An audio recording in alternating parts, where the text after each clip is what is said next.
माधवपुर नाम के एक छोटे से गांव में अरविंद नाम का एक गरीब आदमी रहता था। अरविंद ज्यादा पढ़ा लिखा नहीं था। बचपन से ही उसने गरीबी देखी थी। इसी वजह से छोटी उम्र में ही उसने मजदूरी करना शुरू कर दिया था। अरविंद सुबह से शाम तक दूसरों के खेतों और कंस्ट्रक्शन के काम पर मेहनत करता था। जो कुछ कमाता उसी से घर का खर्चा चलता। उसके परिवार में उसकी पत्नी सुमन और 9 साल का बेटा चिंटू था। सुमन, अरे सुमन, कहाँ हो? आप आ गए? मैं कब से इंतजार कर रही थी। जल्दी हाथ मुंह धो लीजिए, मैं खाना लगाती हूँ। अरविंद ने जेब से कुछ मुरझाए हुए नोट निकाले और सुमन के हाथ में रख दिए। आज पूरे दिन की मेहनत के बाद सिर्फ 650 रुपए मिले। सुमन पैसे देखकर चुप हो गई। क्या हुआ? तुम परेशान क्यों लग रही हो? अरविंद जी, घर का खर्चा दिन ब दिन बढ़ता जा रहा है। चिंटू भी बड़ा हो रहा है। उसकी पढ़ाई का खर्चा, घर का राशन, सब कैसे होगा? मैं पूरी कोशिश करता हूँ सुमन, लेकिन मेरी कमाई ही इतनी है। हमें थोड़ी बचत करनी होगी। बचत?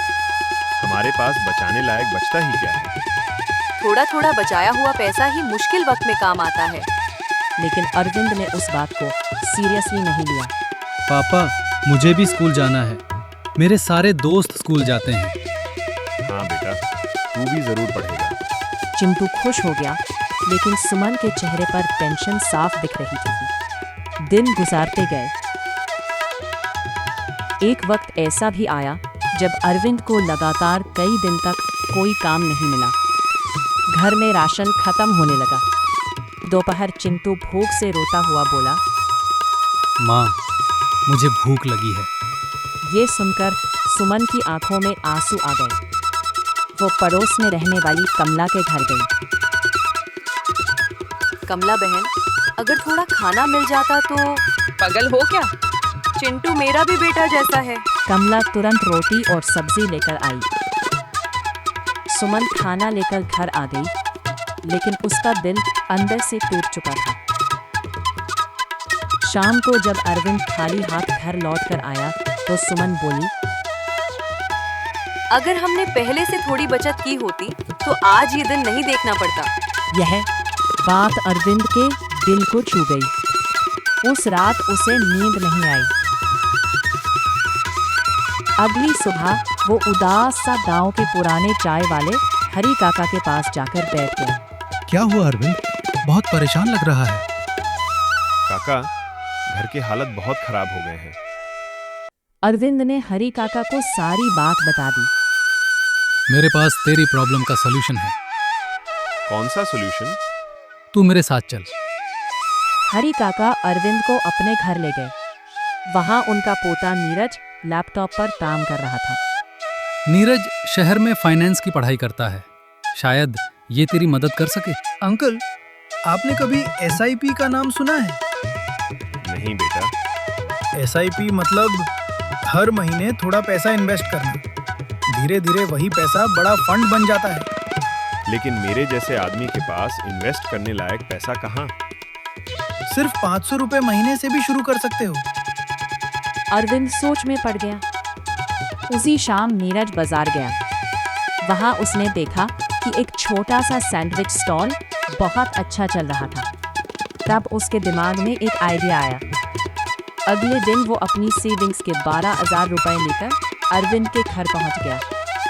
अंकल, आप मजदूरी के साथ स्ट्रगल करते रहोगे, क्यों ना अपना खुद का फूड स्टॉल शुरू करो। लेकिन बेटा, मेरे पास पैसे नहीं हैं। ये लीजिए। अरविंद की आंखों में आंसू आ गए। बेटा, मैं तेरा ये एहसान कभी नहीं भूलूंगा। अगले ही हफ्ते अरविंद और सुमन ने बाजार में एक सैंडविच और नूडल स्टॉल शुरू कर दिया। शुरू में कस्टमर्स कम आए, लेकिन धीरे धीरे लोगों को उनके स्टॉल का टेस्ट पसंद आने लगा। कुछ ही महीनों में उनका स्टॉल पूरे इलाके में फेमस हो गया। एक रात अरविंद खुशी से घर आया। सुमन, आज हमने 3,000 रुपए कमाए। अब वक्त आ गया है SIP शुरू करने का। अगली सुबह नीरज अरविंद को बैंक ले गया। उसका अकाउंट खुलवाया और हर महीने 500 रुपए की SIP शुरू कर दी। समय गुजरता गया। अरविंद हर हाल में एसआईपी कंटिन्यू करता रहा। धीरे धीरे साल बीत गए। चिंटू बड़ा हो गया। पापा, मैं शहर जाकर कॉलेज करना चाहता हूँ। बेटा, शहर की पढ़ाई बहुत महंगी होती है। अजी, आपकी एसआईपी? अगले दिन अरविंद नीरज के पास गया। बेटा, जरा चेक करो मेरे एसआईपी में कितने पैसे हुए।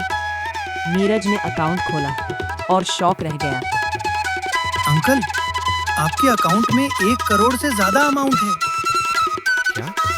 सिर्फ 500 रुपए महीने से? जी अंकल, क्योंकि आपने पैसा कम इन्वेस्ट किया, लेकिन समय बहुत ज्यादा दिया। अरविंद की आंखों में आंसू आ गए।